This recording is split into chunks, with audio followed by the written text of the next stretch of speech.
Evangelho conforme o relato do apóstolo João, capítulo 4. Vamos fazer a leitura dos versos 20 a 24.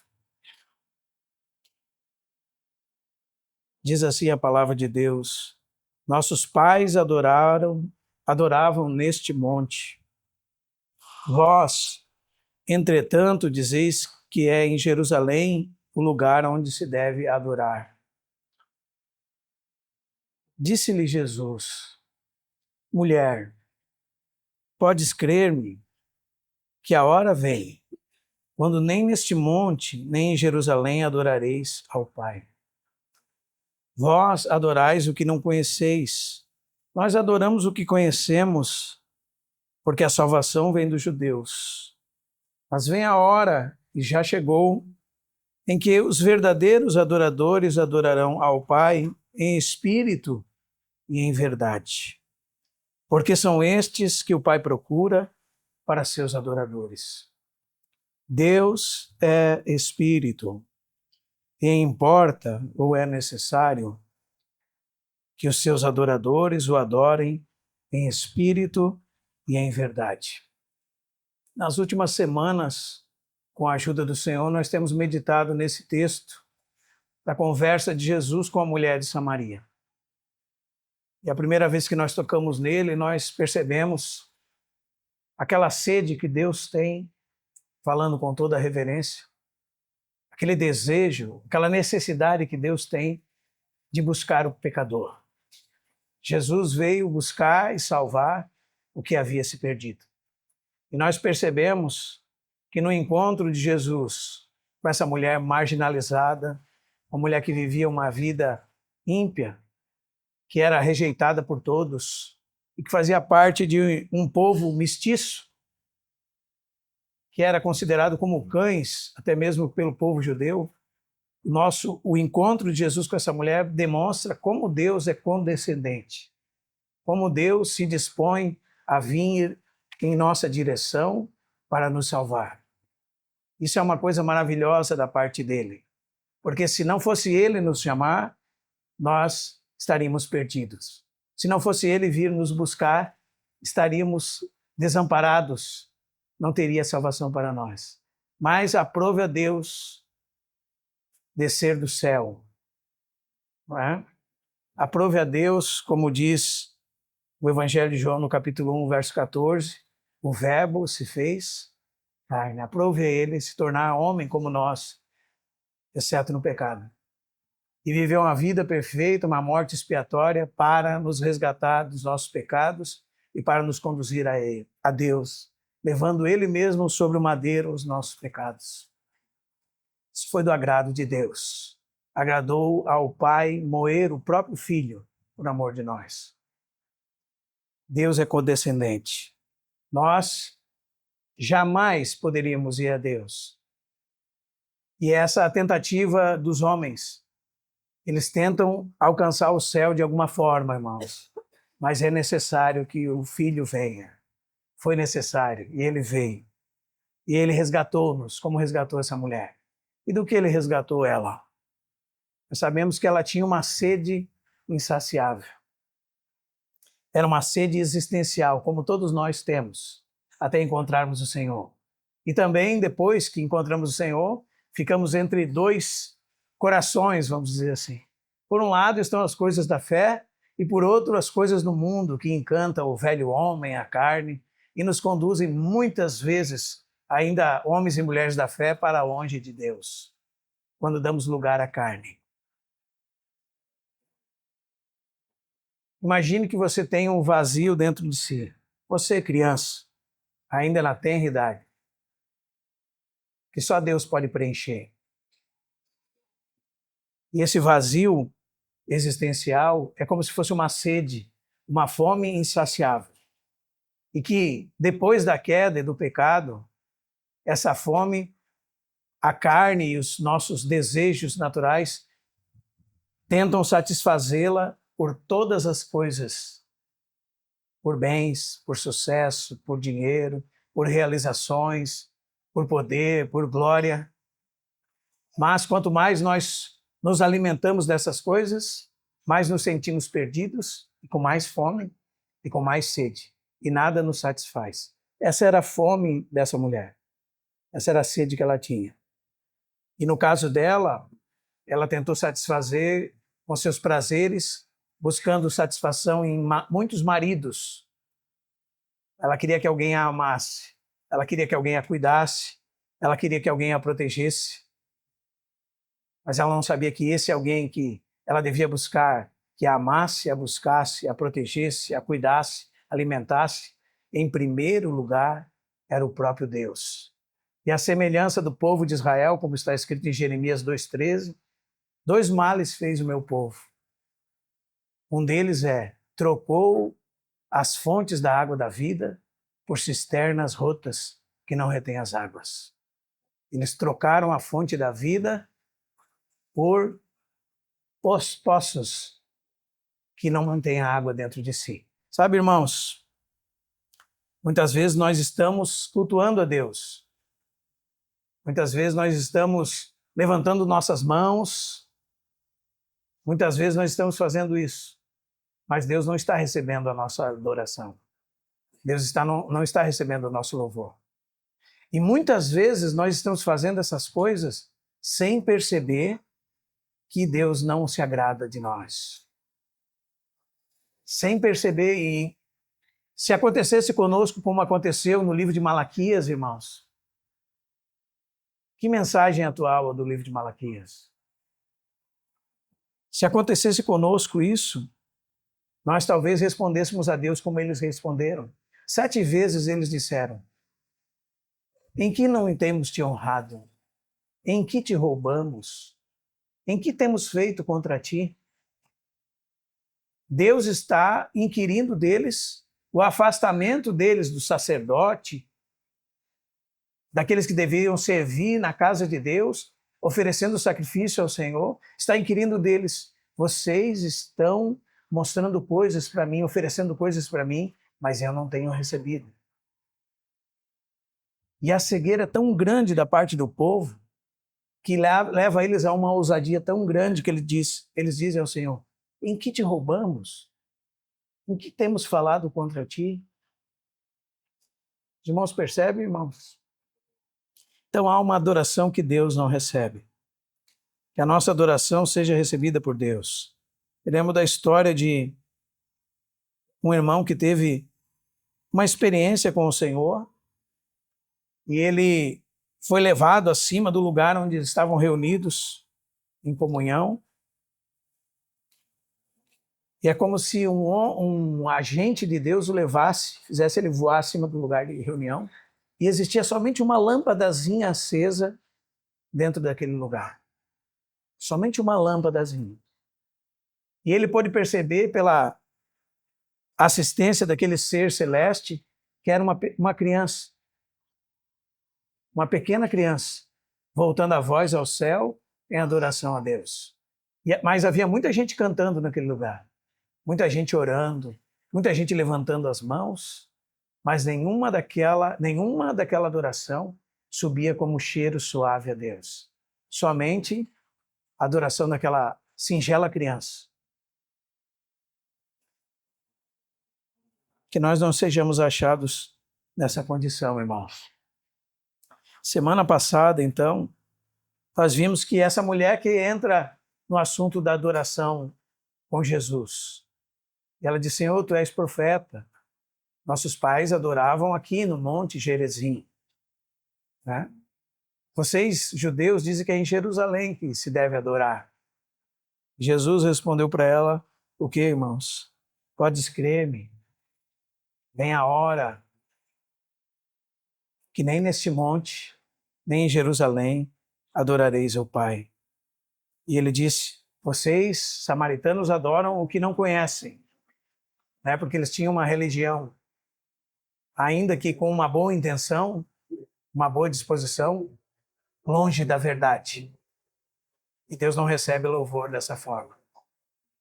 Mas os judeus, por outro lado, tinham diante deles a palavra de Deus, o culto, a maneira de como adorar a Deus, mas honravam a Deus com os lábios, conforme aquilo que Deus tinha prescrito. Mas Jesus disse a eles: mas com o coração longe de mim. E dessa forma, em vão adoravam. E além disso, faziam da lei do Senhor uma série de preceitos que são mandamentos de homens. E faziam até invalidar-se a palavra de Deus por causa da tradição. Então, de um lado, nós tínhamos os adoradores do Monte Gerizim. Do outro, os de Jerusalém.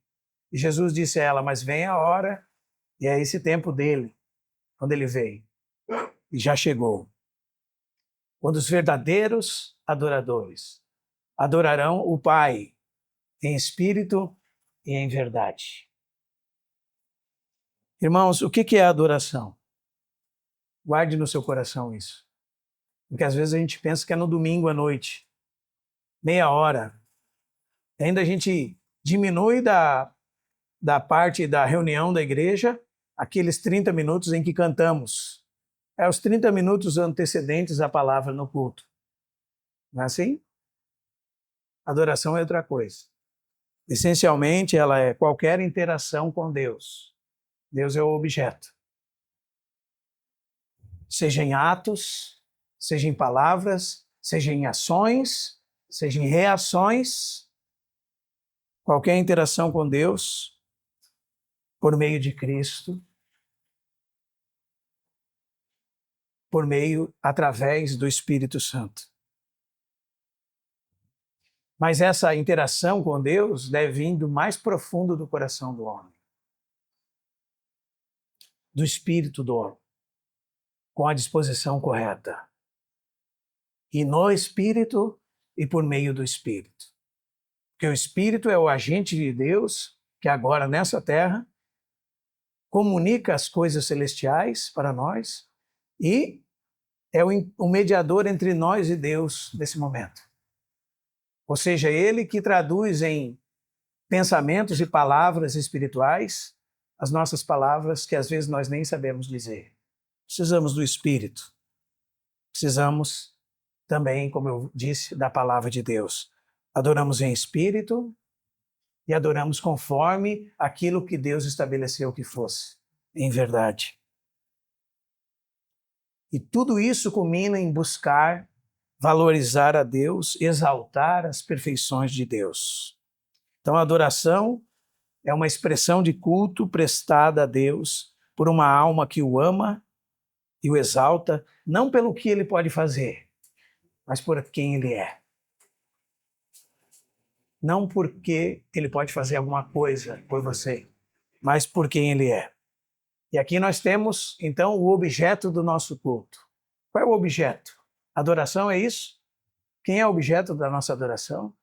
O objeto da nossa adoração é Deus. Não é nós mesmos, é Deus.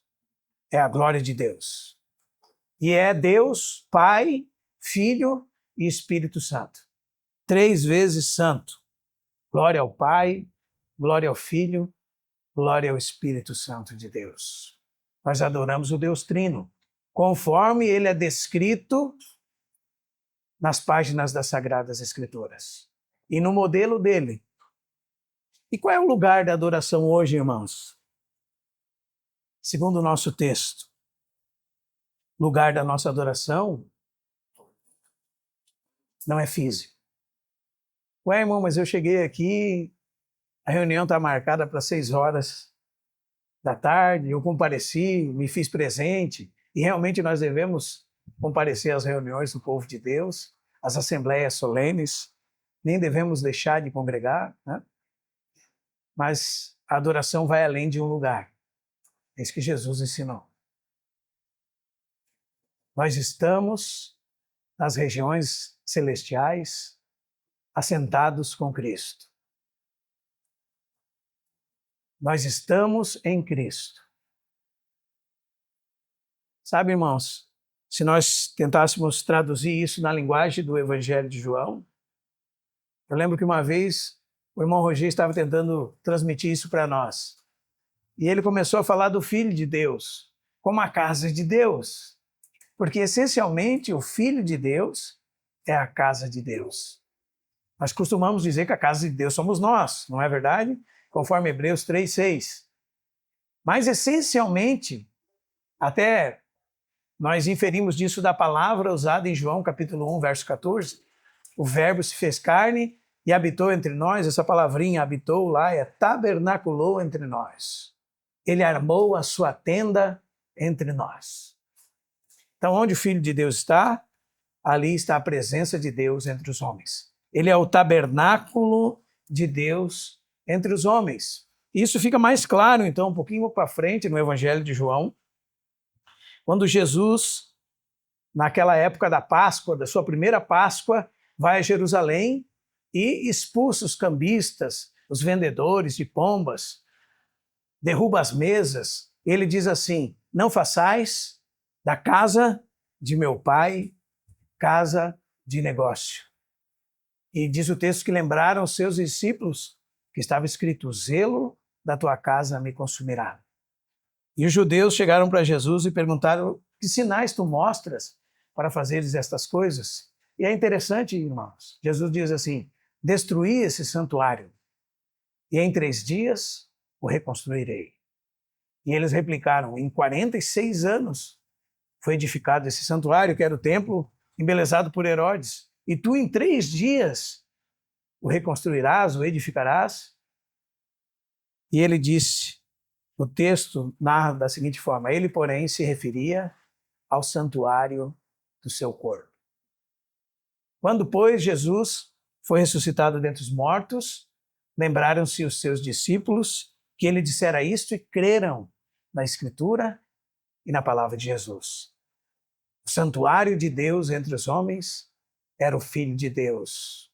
Esse é o lugar da adoração a Deus. Então, mais do que um mediador que nos conduz até Deus, ele é o lugar onde nós adoramos a Deus.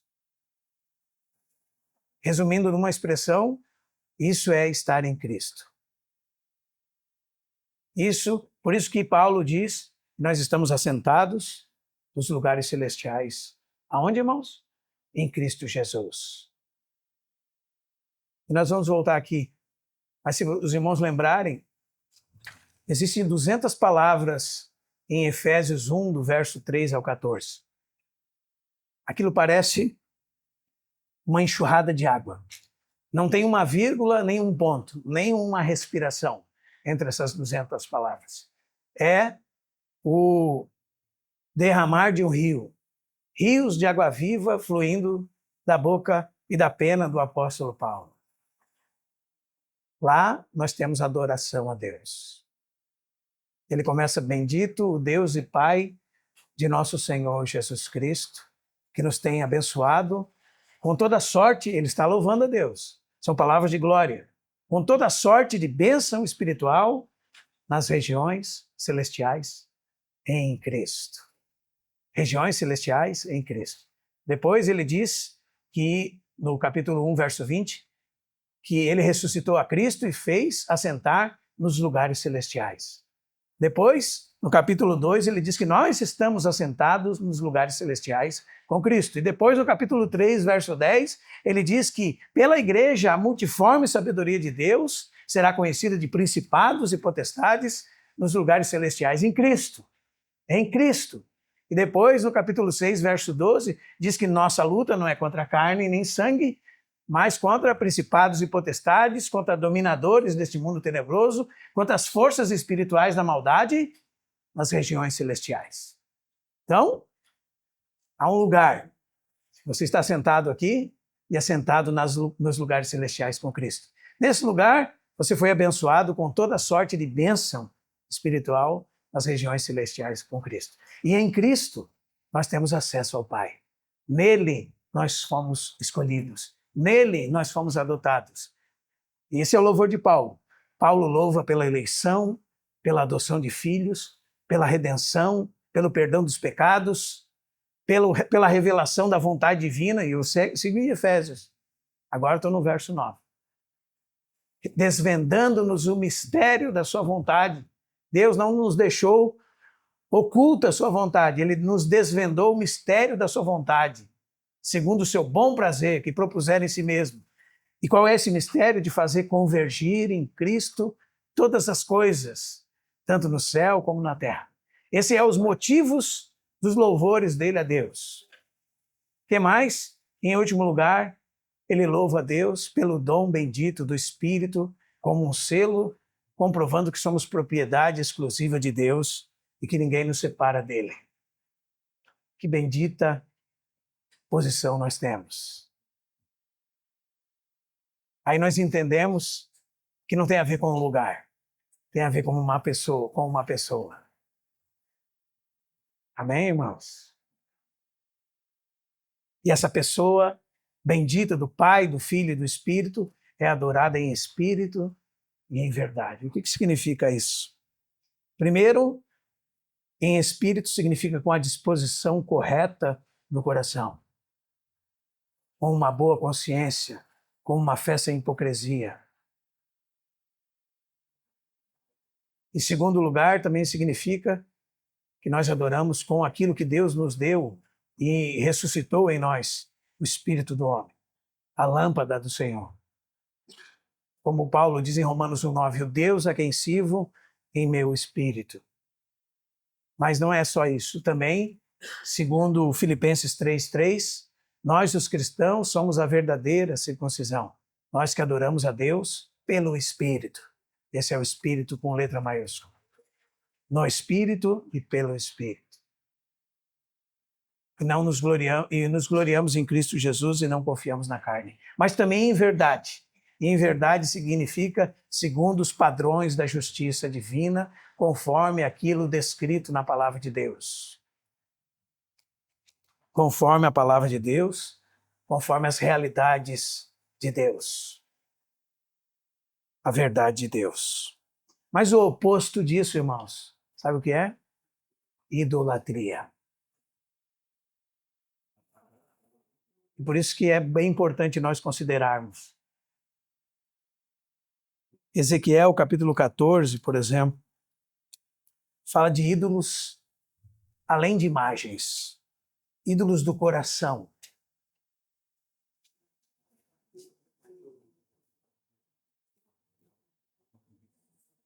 Filho do homem, verso 3, estes homens levantaram os seus ídolos, aonde? Dentro do seu coração. E tropeço para a iniquidade que sempre tem diante de si. Esse é o oposto de adoração.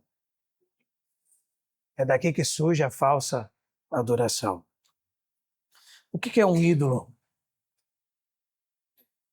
O ídolo é aquele santo que os católicos se ajoelham diante dele e oram. Aquelas imagens de pedra, de pau, de cerâmica. Sim, isso é aquilo que se chama idolatria exterior. Acho que nenhum de nós faz isso. Não?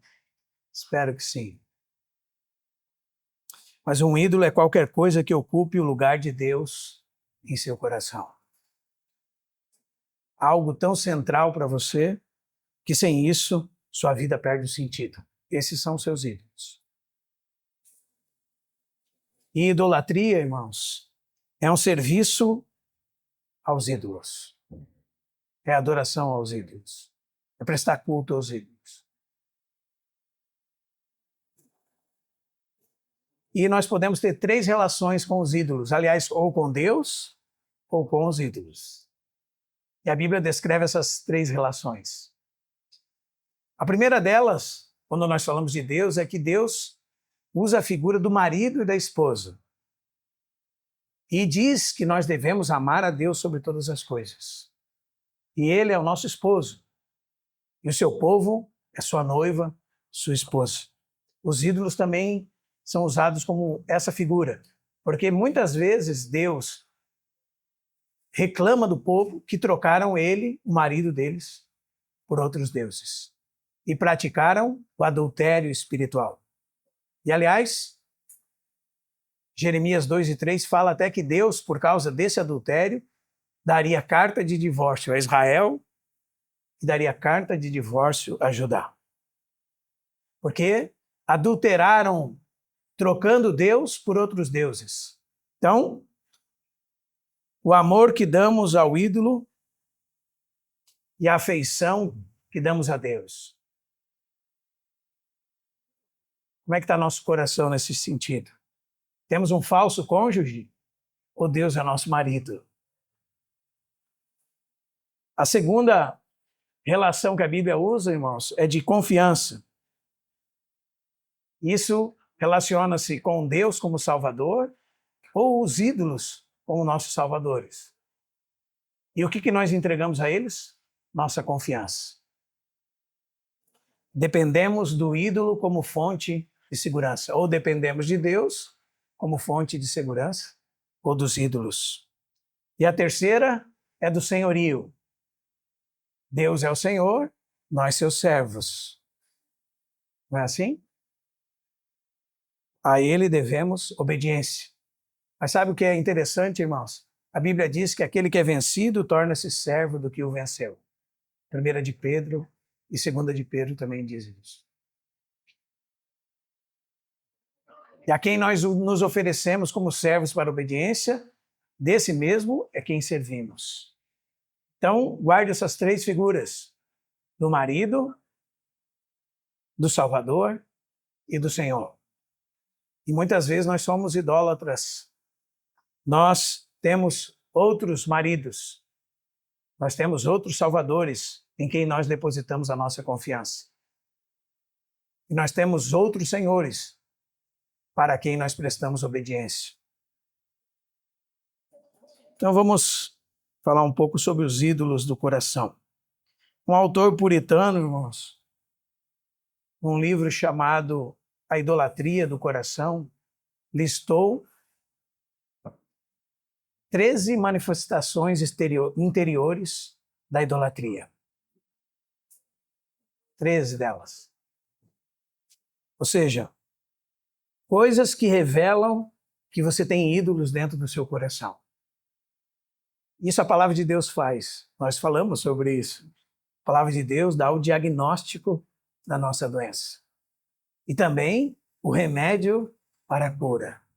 Por isso que 2 Timóteo 3,16 diz que a palavra de Deus foi inspirada por Deus e é útil para o ensino, para a repreensão, para a correção, para a educação na justiça, a fim de tornar o homem de Deus perfeito e perfeitamente habilitado para toda boa obra. Então a palavra de Deus revela os segredos dos nossos corações.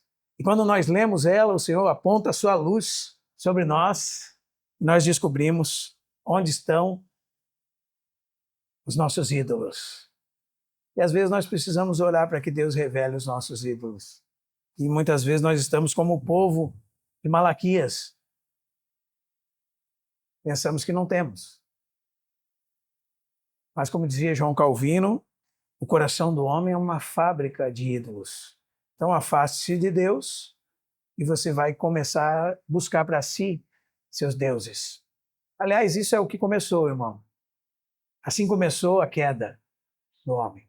A queda do homem começou com uma reivindicação de independência, tirando Deus do seu lugar e colocando ele mesmo no lugar de Deus. E assim começou a nossa miséria. Porque tirando Deus do seu lugar, fica um buraco muito grande para preencher.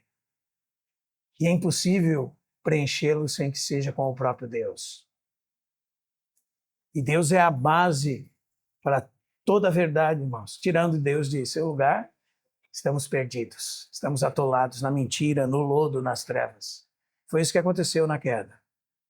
Dando ouvido à voz da serpente, que disse a Adão e Eva, sereis como Deus, eles tomaram do fruto e comeram.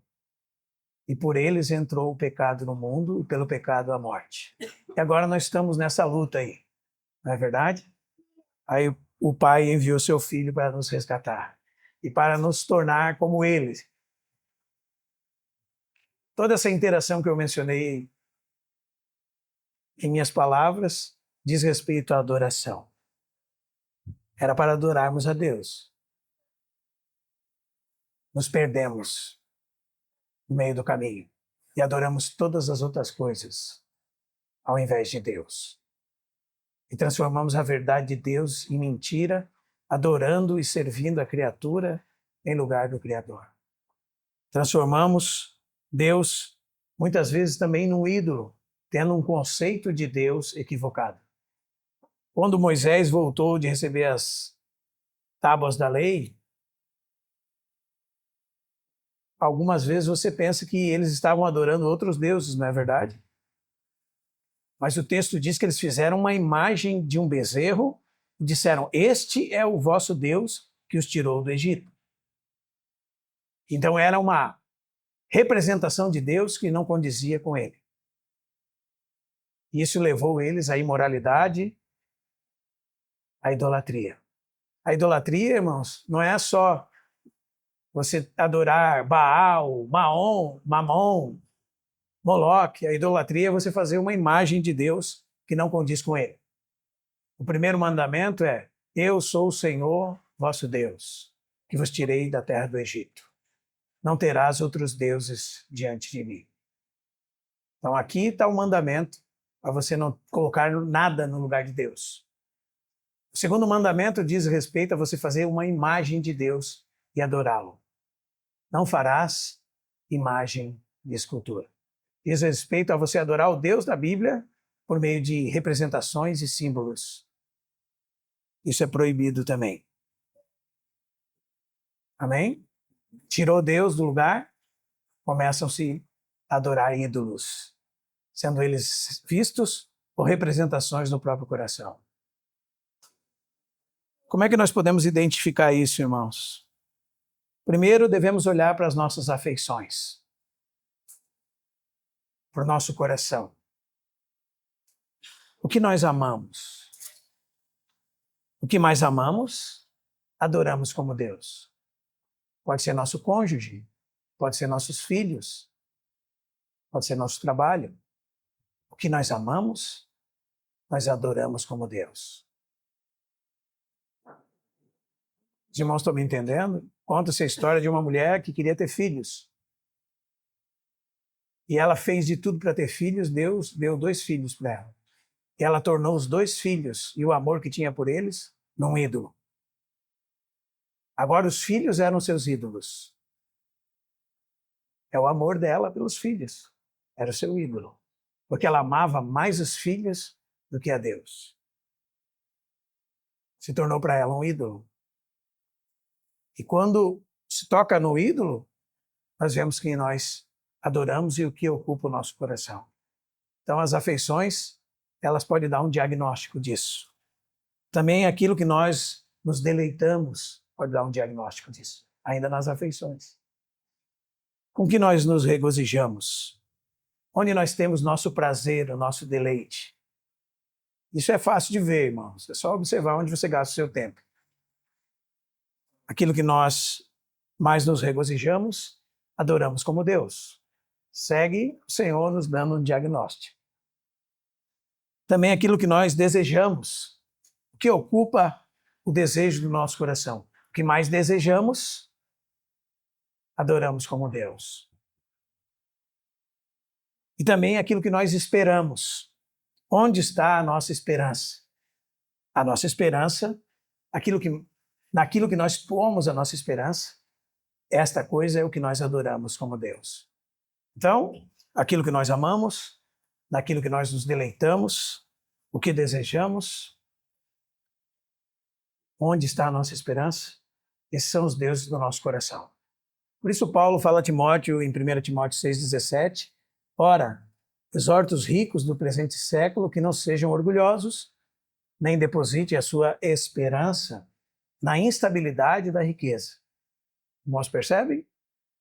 Porque eles iam adorar as riquezas, que tinham a sua esperança nas riquezas. Mas em Deus, diz o texto, que a tudo nos proporciona ricamente para nosso aprazimento. O segundo conjunto, irmãos, é ligado à nossa mente. Isso está relacionado àquilo que nós pensamos e àquilo que nós estimamos ou damos valor. Na ideia da mente é naquilo que você ocupa os seus pensamentos. O que é que ocupa os seus pensamentos? Esse é o seu Deus. É a Ele que você presta culto. É para isso que você confia, é nisso que você confia, é isso que você obedece, é isso que você serve, é isso que você adora. O que ocupa a sua mentalidade? E aí sempre tenha em vista que em todas essas coisas o objeto pode ser o próprio Deus. Ou não outras coisas. Então, naquilo que nós já falamos, o objeto do nosso amor pode ser o próprio Deus. Né? Do nosso deleite, o próprio Deus. Do nosso desejo, o próprio Deus. Deus pode ser a nossa esperança. Podemos estar ocupando nossos pensamentos com o próprio Deus. Essa é a instrução de Paulo em Colossenses 3. Se fostes ressuscitados juntamente com Cristo, buscai as coisas lá do alto, onde Cristo vive, assentado à destra de Deus. Pensai nas coisas lá do alto, e não nas que são aqui da terra. Os irmãos percebem, irmãos? O que ocupa nossos pensamentos é isso que nós servimos. É a isso que nós temos prestado culto. Por isso, ao invés de andar ansiosos, Paulo diz em Filipenses 4, não andeis ansiosos por coisa alguma. Em tudo, porém, sejam conhecidas diante de Deus as vossas petições, pela oração e pela súplica, com ações de graça. E diz, e a paz de Deus, que excede todo o entendimento, guardará o vosso coração e a vossa mente em Cristo Jesus. E ele diz, finalmente, irmãos, tudo que é verdadeiro, tudo que é respeitável, tudo que é puro, tudo que é justo, tudo que é amável, tudo que é de boa fama, se alguma virtude há, se algum louvor existe, veja, irmão, seja isso que ocupe vosso pensamento. Aqui está a maneira de você descobrir a quem você adora. Você adora Deus? Deus ocupa o primeiro lugar em seus pensamentos. Por isso que o salmista diz, bem-aventurado o homem que não anda segundo o conselho dos ímpios, não se detém no caminho dos pecadores, não se assenta na roda dos escarnecedores, antes tem o seu prazer na lei do Senhor e nela medita de dia e de noite. Ó, quanto amo a tua lei! É o meu prazer dia e noite. Se ocupa os nossos pensamentos, isso é o que nós adoramos. E aquilo que nós valorizamos também, irmãos.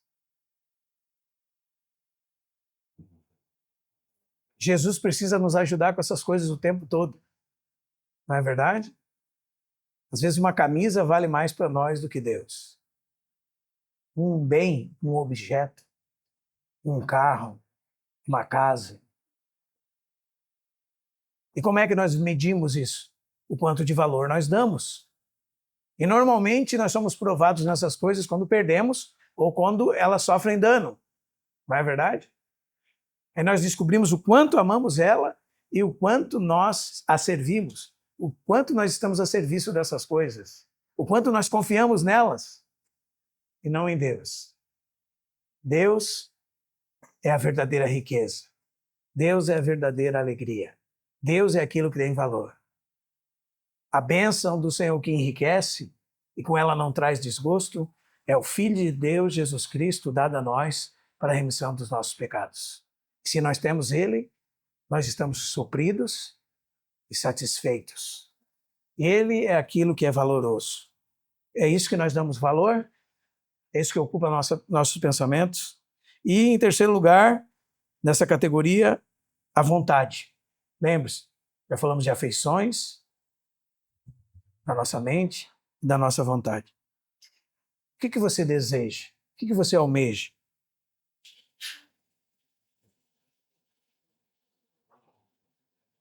O que você quer? O que você ouve sair da sua boca? Eu quero, eu quero, eu quero, eu quero. O que você ouve, os outros ouvem de você? Eu gostaria, eu queria isso. As minhas intenções são essas. Eu estou voltado, minha vontade está ativa para isso. O que ocupa as suas resoluções, seguindo adiante? Ou pelas coisas que nós somos decididos. Eu tenho decidido no meu coração agora, a partir de hoje, esse é o meu objetivo. Esse é o seu Deus. Esse é o seu ídolo do coração. Isso é o que ocupa a sua mente e sua vontade. Ou, seguindo adiante, pelo que você é zeloso. A instrução do Senhor é: no zelo não sejais remissos. E está falando no zelo por Deus. Sede fervorosos de espírito, servindo ao Senhor. Ser zeloso pelas suas próprias coisas e não por Deus é a idolatria do coração. Você tem ciúme do quê? Ah, não, eu estou protegendo. Precisamos observar se é proteção ou é um zelo por coisas que não é o Senhor. O zelo da tua casa me consumirá, diz o Senhor. Então as coisas do Senhor devem ocupar o lugar do nosso coração. E também temos a questão do relacionamento, da nossa conduta, irmãos. A expressão de vida, o que ocupa o nosso coração? Em que nós confiamos? Deixa eu dar uma olhadinha se aquele dinheiro que o rapaz estava me devendo entrou. Às vezes é isso que ocupa o nosso coração. Deixa eu dar uma olhadinha em quanto rendeu minha aplicação hoje. Deixa eu dar uma olhadinha se já entrou meu salário, aquele abono que eu estava esperando.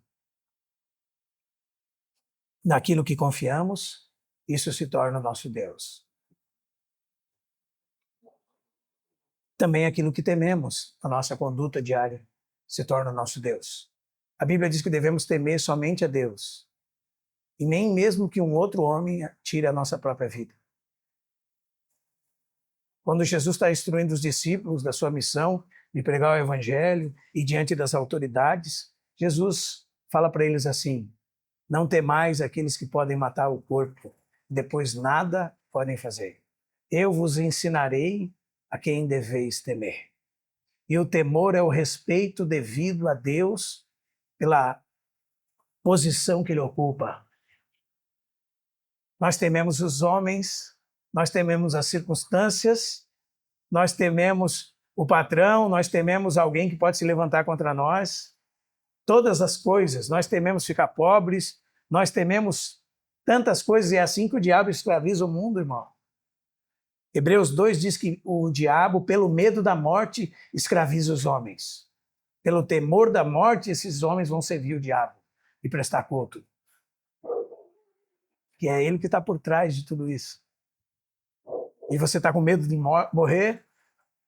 O Senhor Jesus disse assim: eu vos ensinarei a quem deveis temer. Lucas capítulo 12. Temei aquele que pode tirar a vida e depois lançar a alma no inferno. Este é quem deveis temer. Então, o nosso temor deve ser a Deus. Também a nossa gratidão deve ser sempre a Deus. Nós agradecemos os outros por tantas coisas, somos gratos por tantas coisas, sempre desconectadas de Deus.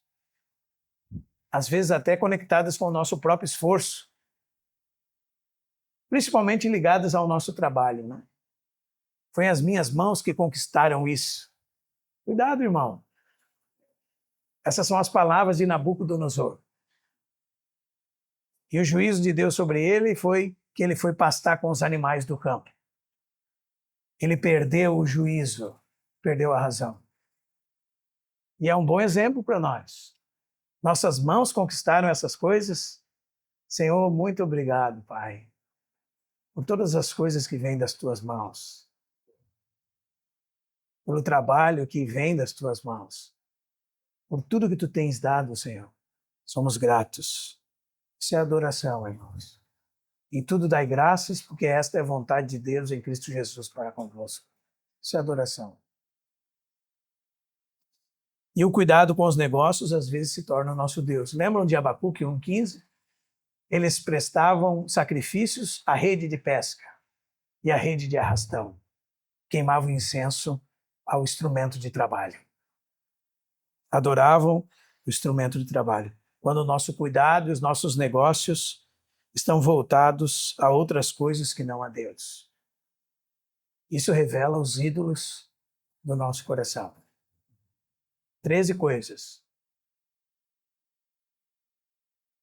Depois os irmãos podem anotá-las. Um autor disse o seguinte: quando você é mais cuidadoso com o que deve comer, beber ou vestir, do que com a forma que honra e desfruta a Deus, quando você é mais cuidadoso em fazer provisão para a carne, para cumprir seus desejos, do que cumprir a vontade de Deus, quando você é mais diligente para promover seus próprios interesses do que os propósitos de Deus, quando você é mais cuidadoso em ser respeitoso entre os homens do que em honrar e engrandecer a Deus no mundo, quando você é mais cuidadoso em conseguir as coisas do mundo do que empregá-las para Deus, quando você acorda cedo, vai dormir tarde e vai para a cama tarde e come o pão da ansiedade para prosperar e ampliar o seu patrimônio, enquanto a causa e os interesses de Cristo têm sido ignorados, quando tudo isso acontece, isso é idolatrar o mundo. Isso é idolatrar a si mesmo. Isso é idolatrar as concupiscências e relações, enquanto o Deus do céu é negligenciado. Isso é o diagnóstico do nosso coração. Nós podemos fazer essa lente sobre nós e ver qual é a real condição. Em terceiro lugar, quais as consequências da idolatria? São seríssimas. Seríssimas. O Salmo 115, verso 8 diz: tornam-se semelhantes a eles os que o adoram, todos os que nele colocam a sua confiança. O que seria se tornar semelhante? Segundo o Salmo, é se tornar surdo, é se tornar mudo, é se tornar cego, é se tornar sem vida, como um poste ídolo. Isso faz parte do juízo de Deus contra a idolatria, seja ela externa ou interna. Aí, muitas vezes, quando nós temos lapsos de realidade espiritual, nós pensamos: por que, Senhor, que eu leio a Tua palavra e não percebo nada? Parece um livro fechado. Por que, Senhor, eu não sinto a comunhão que tantos santos do passado sentiram contigo? Por que, Senhor, a minha vida é tão infrutífera? Porque as pessoas ao meu redor, elas não conhecem o Senhor. E mais eu sou um estorvo para a Tua obra do que um cooperador, Senhor. Por quê? Saímos perguntando essas coisas, né, irmãos? Porque temos o coração cheio de ídolos e tornam-se semelhantes a eles os que o adoram, todos os que neles confiam. Nós queremos ver, nós dizemos: Senhor, queremos ver as coisas espirituais, mas estamos cegos. Senhor, nós queremos ouvir a Tua voz, estamos surdos. Queremos que as nossas palavras produzam eficácia na vida dos outros, mas as nossas palavras são como a dos ídolos. O nosso viver é um viver morto. Tornam-se semelhantes a eles todos os que nele confiam. Mas existe um propósito divino, irmãos, em contraste a isso. Sabe qual é? Aquilo que muitos santos do passado chamaram de a imitação de Cristo. Ser semelhante a Deus. Foi para isso que você e eu fomos criados. E quando nós adoramos a Deus, vamos nos tornando parecidos com Ele. Por meio da genuína adoração, nos tornamos a imagem de Cristo. E o que não significa isso? Não significa que você reproduz artificialmente as ações de Cristo. Não significa isso. Você pode tentar. Com todas as forças. Faça o melhor que você puder. Você será derrotado nisso. Você pode tentar perdoar como Cristo. E dizer: eu tenho que imitar a Cristo. Eu tenho que fazer o que Cristo fez. É o que a Bíblia ensina. Não vai dar certo. Você não vai conseguir. É impossível. Aliás, não percebemos que estamos confiando em nós mesmos. E Jeremias deixa claro isso, né? Maldito o homem que confia no homem e faz do seu braço a sua força. A imitação de Cristo, ela não tem a ver com a reprodução artificial de ações de Cristo. Não tem a ver com isso. É outra coisa. A imitação de Cristo é a expressão da vida de Cristo em nós, por meio do Espírito Santo. Isso é a imitação de Cristo. A expressão da vida de Cristo por meio do Espírito através da nossa carne mortal redimida. Porque agora somos homens redimidos. Não é? Então Cristo pode se manifestar através de mim e de você. E quanto mais nós nos envolvemos com Deus, mais nos tornamos parecidos com Ele. Mais somos transformados à imagem do Filho de Deus. Quanto mais nós o adoramos, quanto mais nós o amamos, quanto mais nós confiamos nele, quanto mais nós o servimos, mais nos tornamos parecidos com ele. Mais expressamos a ele. As pessoas leem Paulo dizendo assim em 1 Coríntios 4,16, sede meus imitadores. Depois ele repete isso em 1 Coríntios 11,1. Sede meus imitadores, aí ele acrescenta, como eu sou de Cristo. Os irmãos percebem, irmãos? Também Efésios 5,1 diz, sede imitadores de Deus como filhos amados. São instruções. Sabe, irmãos, você já percebeu, vocês que são pais, que seus filhos reproduzem o seu comportamento sem serem ensinados a fazerem tal coisa? Para o bem e para o mal. Até o jeito de mexer no cabelo, às vezes. Para o bem e para o mal.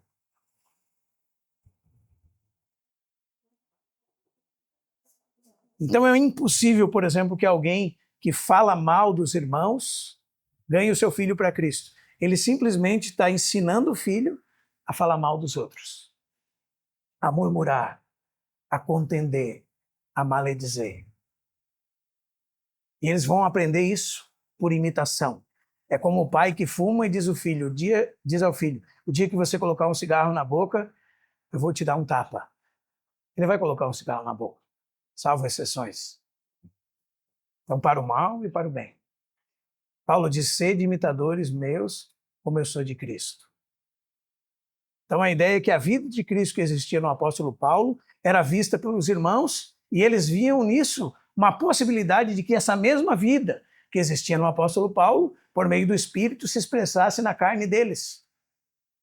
Se tornariam, assim, imitadores de Paulo, que foi imitador de Cristo.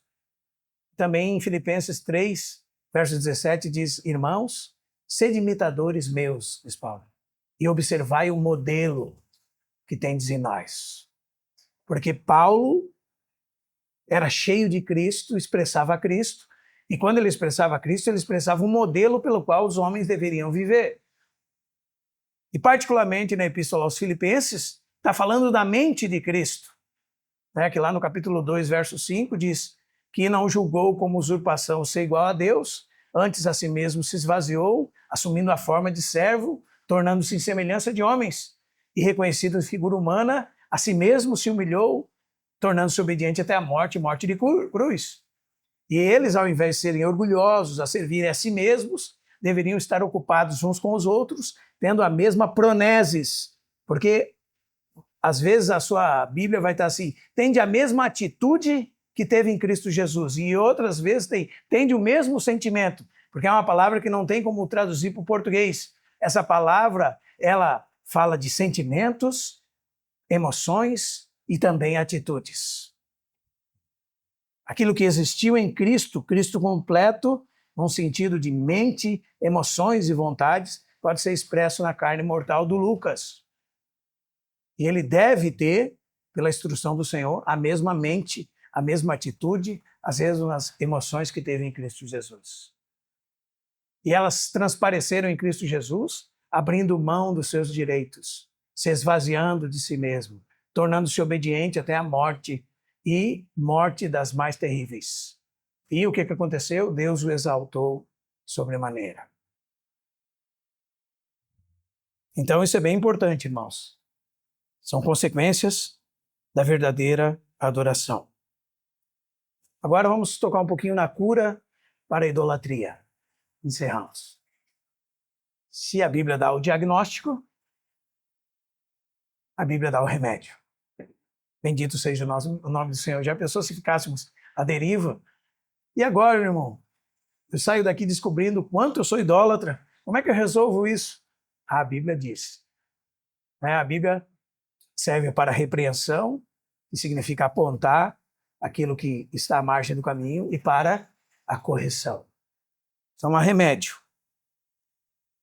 E numa expressão, o remédio é rendição absoluta. Esse é o remédio. Se os irmãos quiserem abrir um texto em 1 Reis, capítulo 20, nós vamos tomar emprestado uma palavra que tem lá, dita por um rei ruim de Israel, Acabe, mas que explica, e nós podemos fazer uso disso, porque Romanos 15, 4 diz: tudo o que outrora foi escrito para o nosso ensino, foi escrito a fim de que pela paciência e pela consolação das Escrituras tenhamos esperança. Então, 1 Reis 20 diz assim: Ben-Hadad, rei da Síria, ajuntou todo o seu exército, havia com ele 32 reis, e cavalos e carros, subiu, cercou Samaria e pelejou contra ela. Enviou mensageiros à cidade, a Acabe, rei de Israel, que lhe disseram: assim diz Ben-Hadad, tua prata, teu ouro são meus. Tuas mulheres e os melhores de teus filhos são meus. Escreva, apontando para Deus como seu Senhor, Rei, Marido, Salvador, as palavras de Acabe. Respondeu o rei de Israel: seja conforme a tua palavra. Ó Rei, meu Senhor, eu sou teu, e tudo que tenho é teu. Coloque Deus no lugar. Do Senhor é a terra e a sua plenitude. Os homens, o mundo e tudo o que nele há. Os homens e todos os que na terra habitam. O que dizemos a Deus por meio de Cristo? Senhor, seja feita conforme a tua palavra. Eu sou teu. E tudo o que tenho é teu. Isso é rendição absoluta. Isso é o que Deus reivindica. Deus reivindica isso, irmãos. E qualquer coisa fora disso é idolatria. E tem as suas consequências danosas na nossa vida. Porque às vezes a gente pensa assim: se eu entregar tudo para Deus, eu vou ficar sem nada. Não é assim? Aí eu respondo com o apóstolo Paulo: não tendo nada, mas possuindo tudo. Porque quem tem um Senhor, realmente tem tudo. Tudo mesmo. Tudo, tudo. Pedro disse ao Senhor: Senhor, nós que tudo deixamos e te seguimos, o que será de nós?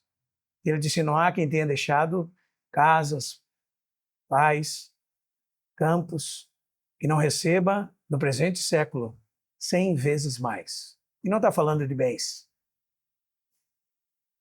com perseguições e no futuro a vida eterna. Está falando que você foi introduzido na família de Deus. Você tinha só um pai, agora você tem centenas deles.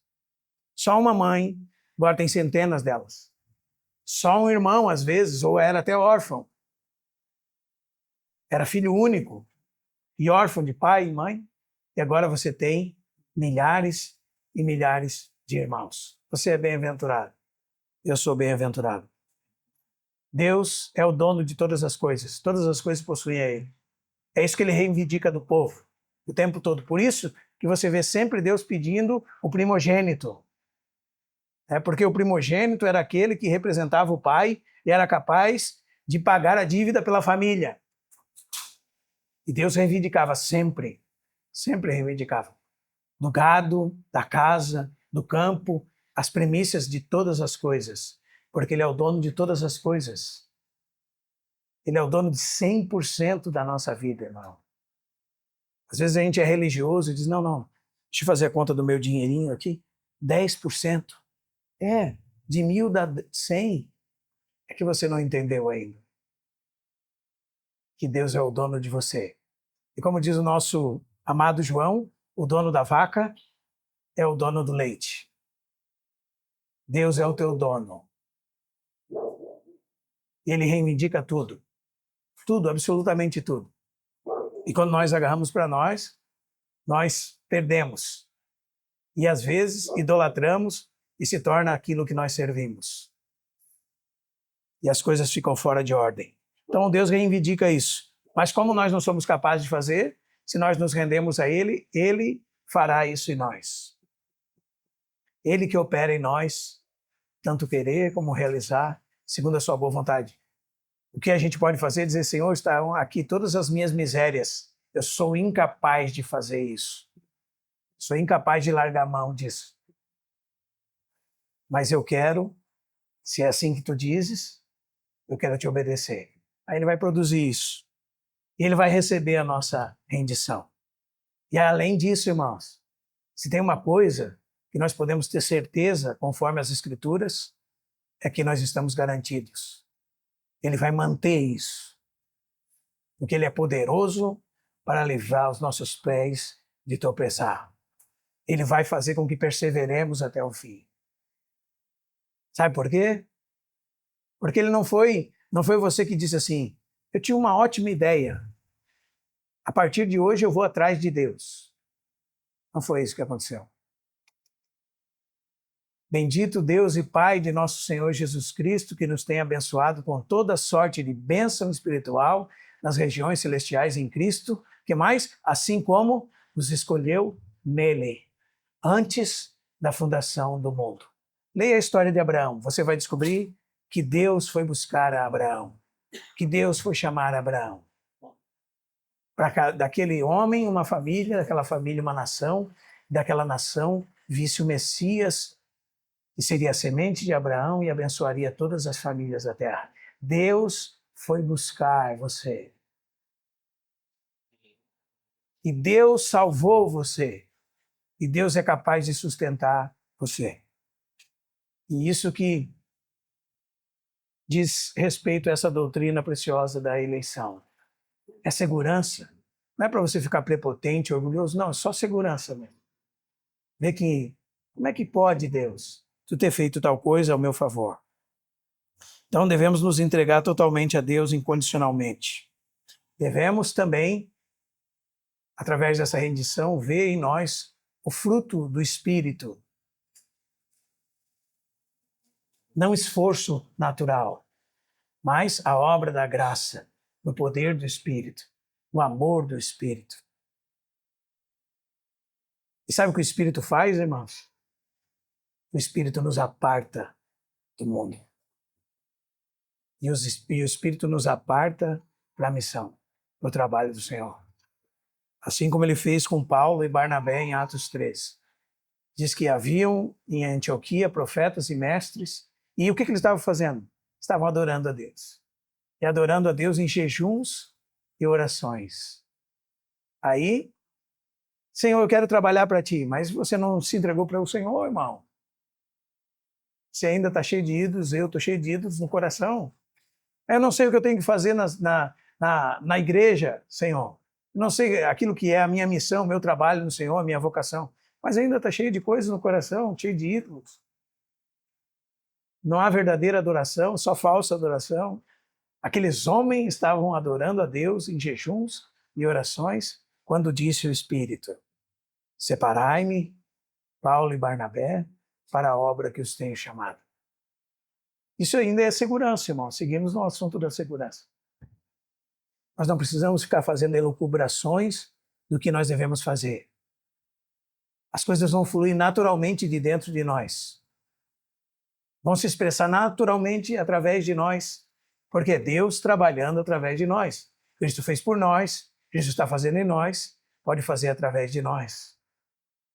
E sai naturalmente. Às vezes nem é o que você quer fazer. Você pensava em uma coisa, projetava em uma coisa e Deus outra coisa.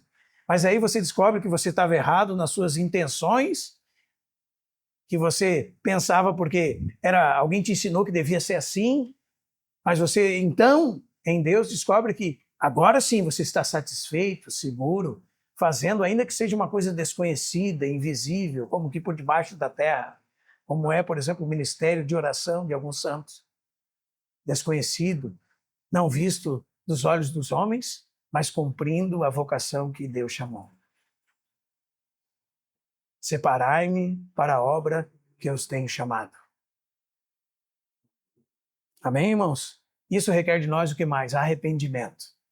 Se você olhar para a vida de Pedro, irmão, Pedro era rápido em obedecer. Às vezes a gente critica Pedro, irmão. Jesus disse para Pedro assim, vem e segue-me. O que ele fez? Ele, deixando tudo, o seguiu. Ele era pronto a agir. E muitas vezes pronto a entender, o primeiro a entender, como está em Mateus 16. Ele que dá aquela confissão que nós sempre lembramos aqui. Tu és o Cristo, o Filho do Deus vivo. Mas o que aconteceu com ele? Ele negou o Senhor. Não é verdade? Mas a Bíblia diz em Lucas 22 que naquele momento que ele negou o Senhor olhou para ele. E quando o Senhor olhou para ele, ele saiu e chorou amargamente. Ele se arrependeu. Nós devemos dizer, como Daniel disse, Senhor, temos pecado contra ti. Há muitos ídolos no nosso coração. E arrependimento, irmãos, não é falar palavras da boca para fora. É a história do filho pródigo. O filho pródigo considerou no seu coração a sua real posição e disse, levantar-me-ei e o quê? E irei ter como meu pai. Sabe o que nós temos de diferente dele? Muitas vezes na reunião dizemos, é isso aí, irmão. Vou me levantar agora e vou ter com Deus. Só que a gente não vai. A gente fica no meio do caminho. Isso não é verdadeiro arrependimento, nem verdadeira conversão, irmãos. Verdadeiro arrependimento é o que aconteceu com os Tessalonicenses. Paulo diz, como vos convertestes dos ídolos para Deus. Sabe o que é isso, irmão? Verdadeiro arrependimento é, em todas as coisas que nós mencionamos, que são os ídolos do nosso coração, para todas elas damos as costas. Viramos de costas para elas e de frente para Deus. Damos as costas para elas. Damos tchau para elas. E nos voltamos para Deus. E diz o texto, para servirdes o Deus vivo e verdadeiro. Os irmãos percebem, irmãos? De costas para os ídolos, de frente para Deus. Isso é impossível. Mateus 19, 26. Porque uma das coisas mais impossíveis é um rico entrar no reino dos céus. Não é assim? Mas é mais fácil passar um camelo no buraco de uma agulha do que um rico entrar no reino do céu. E eles perguntaram para Jesus, então quem pode ser salvo? Qual foi a resposta de Jesus, irmãos? O que é impossível para os homens. Aqui está a nossa posição. É impossível. O que é? É possível para Deus. Bendito seja o nome do Senhor. O que é impossível para o homem, é impossível para Deus. Parece impossível. Né? Você já vai dormir essa noite pensando nos problemas de amanhã. São muitas faturas, o irmão não me entende. Eu entendo, eu tenho minhas faturas. Eu entendo, sim. Não, mas o irmão está... Não estou, não. Você não sabe da minha vida, eu não sei da sua, e você não sabe da do irmão que está no seu lado. São as nossas elucubrações e pressuposições do coração. Às vezes a pessoa está passando necessidade, nós achamos que ela é rica. Né? Não é assim, não. Se é impossível para você, é possível para o Senhor. O Senhor pode. O Senhor pode, irmãos. Mas o que nós devemos fazer? Devemos reconhecer que nós não podemos. Como o apóstolo Paulo em Romanos 7. Desventurado homem que sou. Essa é a nossa parte. Ainda depois de salvos. Porque às vezes a gente vira crente e pensa que agora Deus, beleza, é comigo, pode deixar. E nós nos tornamos como os Gálatas. Paulo adverte eles, vocês começaram no Espírito, agora estão tentando se aperfeiçoar na carne? Por meios naturais? Tentando buscar aperfeiçoamento na fé? É impossível. Se vocês começaram no Espírito, Andem no Espírito, vivam no Espírito. Essa é a instrução de Deus para nós, irmãos. Reconheçamos a nossa real condição. Quando olhamos para nós mesmos, dizemos, desventurado homem que sou. Quem me livrará do corpo dessa morte? Aí sabe o que nós experimentamos? Mas graças a Deus por Jesus Cristo, nosso Senhor. Assim, pois, nenhuma condenação há para os que estão em Cristo Jesus. Experimentamos a lei do Espírito da vida em Cristo Jesus. A vida vitoriosa, a vida de fé, a vida em que as realidades espirituais podem ser manifestas através de nós. Que coisa preciosa, né, irmãos? E mais, se fizermos isso, somos guardados, como diz Pedro, pelo poder de Deus. Não nós nos guardamos no poder de Deus. Somos guardados pelo poder de Deus. E qual é o poder de Deus? Não tinha pensado nisso, né? Qual é o poder de Deus? É o poder que do nada fez o mundo. É a onipotência divina. É o poder que ressuscitou Jesus dentre os mortos. É o mesmo poder que opera em nós, segundo Efésios 1, 18 em diante. É o poder que ressuscitou Cristo e vivificará os nossos corpos mortais por meio do seu Espírito que nós habita, como diz Romanos 8, 11 em diante. Esse é o poder. É o poder da ressurreição. Somos guardados pelo poder de Deus. Que segurança, irmão. Eu espero ver todos sorrindo ao nos despedirmos da reunião. Somos guardados pelo poder de Deus. Mas quando nós tiramos os olhos de Deus, então, a semelhança de Pedro, nós afundamos. Louvado seja o Senhor, ainda que afundemos um pouco, podemos dizer, Senhor, socorre-nos. Não é, irmãos? E Jesus deixou Pedro perecer? Não, irmãos. Quando ele olhava para Jesus, ele atravessava as águas. Não é assim, irmãos? Quando ele tirou os olhos de Jesus, e é isso que nós fazemos constantemente, por causa dos ídolos do nosso coração, os ídolos que estão voltando os nossos olhares para eles, e nós nos perdemos de Jesus, do nosso alvo, do propósito da nossa vida. Amém, Lucas? Para quem que você deve olhar durante toda a tua vida? Olhando firmemente para Jesus, o autor e consumador da nossa fé. Esse é o Jesus. Jesus sabia de uma alegria que estava proposta para ele. Ele sabia o final da história. Disse que por conta disso, suportou a cruz, não fazendo caso da vergonha pública, e diz, está sentado à destra do trono de Deus. Considerai, o autor aos Hebreus, no capítulo 12, diz para mim e para você, aquele que suportou tamanha oposição dos pecadores, para que vocês não desfaleçam as vossas almas em meio às lutas. Considerai atentamente o apóstolo e sumo sacerdote da nossa confissão, Jesus. E por fim, irmãos, considerai, irmãos, ele é a videira, nós somos as varas. Nós estamos ligados a ele, e como dizia um autor do passado, nenhum galho pode crescer senão no tronco em que floresceu.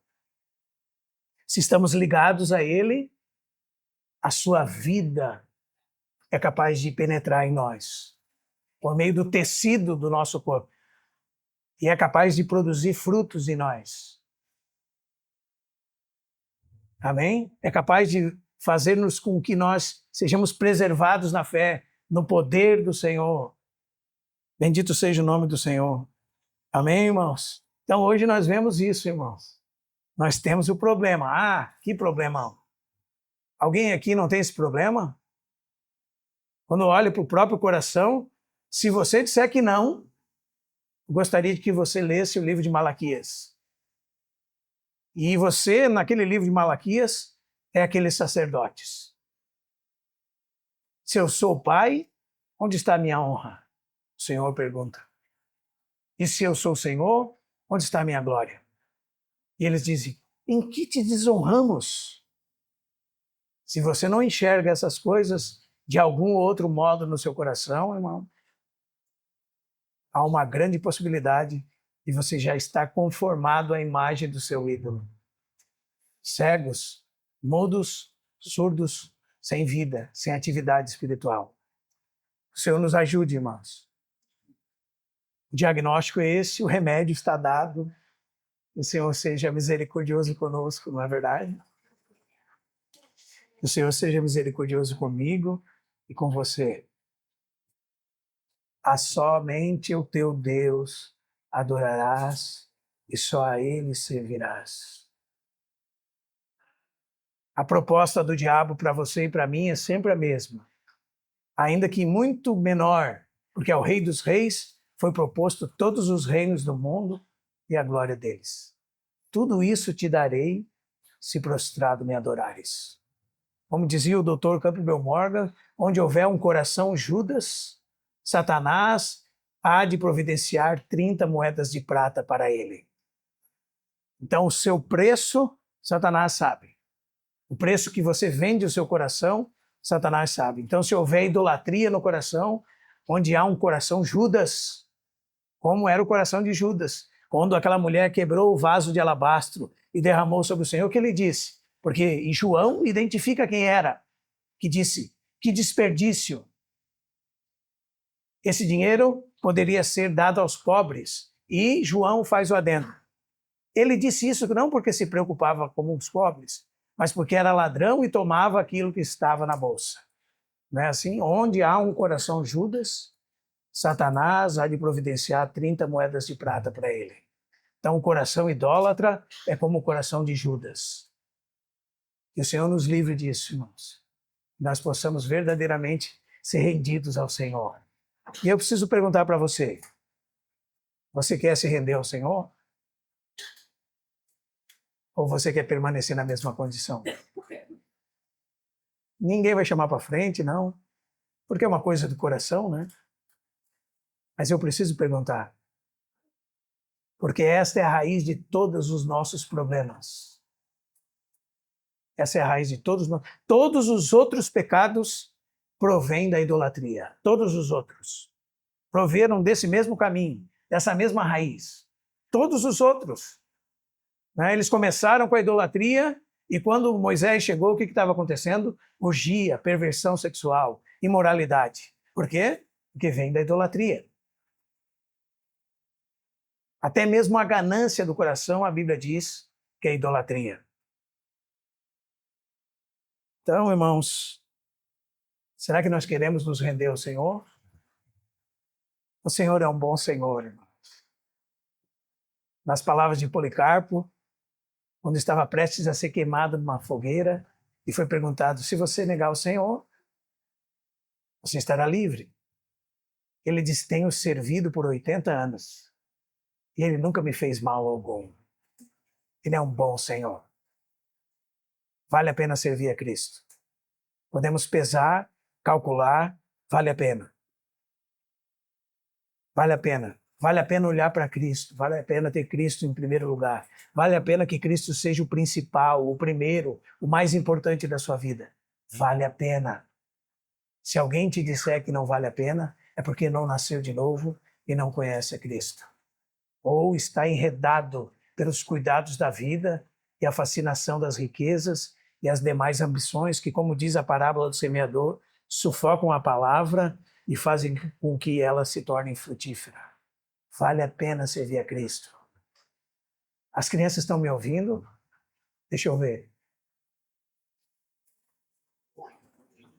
Tem uma aqui, duas aqui, Paulinho dali. Vale a pena servir a Cristo. E servir a Cristo é ser entregue a Cristo. Ah, Senhor, eu consagro meu filho a Ti e levo para casa, coloco num pedestal e torno ele um ídolo. Você não consagrou seu filho ao Senhor. Você participou de um ritual meramente religioso, honrou o Senhor com seus lábios, as intenções do seu coração já eram outras, e Deus conhece. Ah, Senhor, toma aqui essa oferta que eu dei a Ti. Não, você não deu oferta ao Senhor. Porque primeiro nós nos damos ao Senhor. E depois, então, como resultado de darmos a nós mesmos ao Senhor, podemos ofertar aquilo que temos ao Senhor. Aí o Senhor recebe. Os irmãos lembram da história da viúva, irmãos? Que colocavam grandes quantias no gasofilácio. E ele estava observando. Ele disse, essa viúva deu mais do que todos eles. Como assim? Faz a conta. Porque ela deu a sua vida. Aquilo que custava para ela. Ela entregou. Ainda que ela não soubesse. Porque quando você entrega, irmão, de certa maneira fica meio escondido dos seus olhos. Por isso que o salmista diz, pode ficar tranquilo, confia o teu caminho ao Senhor, entrega o teu caminho ao Senhor, confia nele e o mais ele fará. Pode ficar tranquilo. Você não sabe guiar o curso da sua vida. É pura prepotência que nós temos. Pensar que nós somos capazes de discernir, enxergar alguma coisa, é fruto da cegueira dos ídolos. Nós não somos capazes. É Deus quem dá a luz, irmãos. É Deus quem dá olhos para ver e ouvidos para ouvir. É Deus quem dá. Nós podemos ficar aqui pregando a Bíblia. A Bíblia é a palavra de Deus. A palavra de Deus diz sobre ela mesma que ela é lâmpada para os pés e luz para o caminho. Joe Owen dizia, essa é a lâmpada que brilha no exterior. Mas se Deus não der olhos para ver, não veremos a luz brilhar sobre nós. Então é Deus que dá olhos para ver. É Deus que dá ouvidos para ouvir. E ainda que esteja escondido de você o seu futuro, pertence a Ele. Será que você entende melhor que Ele das coisas? Eu acredito que não, irmãos.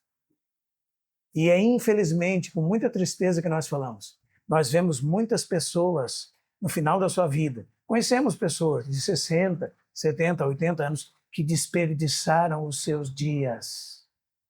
Então, se você é bem pequenininho e você já tem tido da parte de Deus a oportunidade de ouvir tal coisa, você é bem-aventurado. Você é feliz, muito feliz. Se torne um filho de Deus. Mas eu já venho na igreja. Não, aqui não é igreja. Aqui é uma reunião do povo de Deus.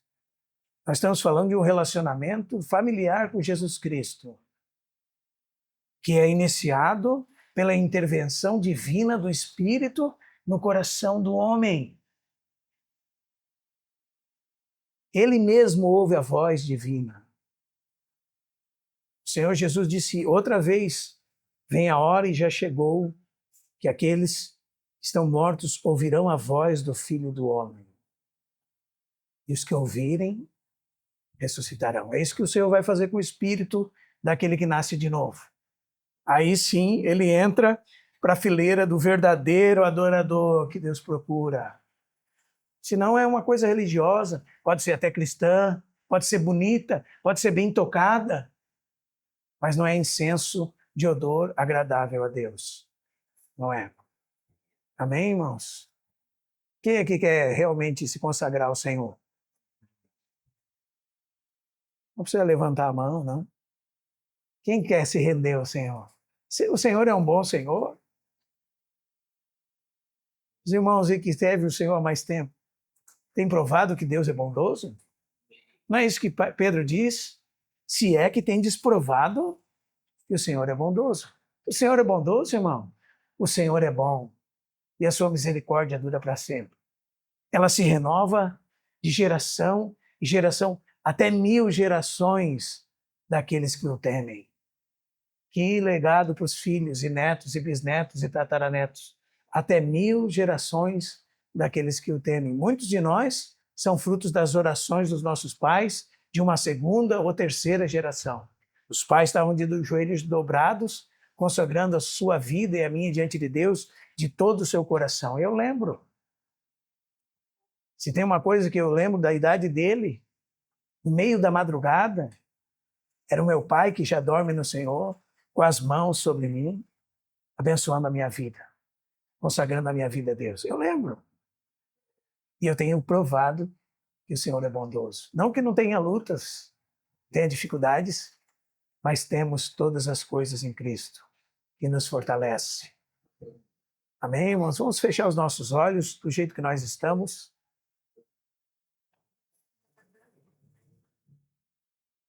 Ainda que não haja muito barulho, feche os seus olhos, por favor.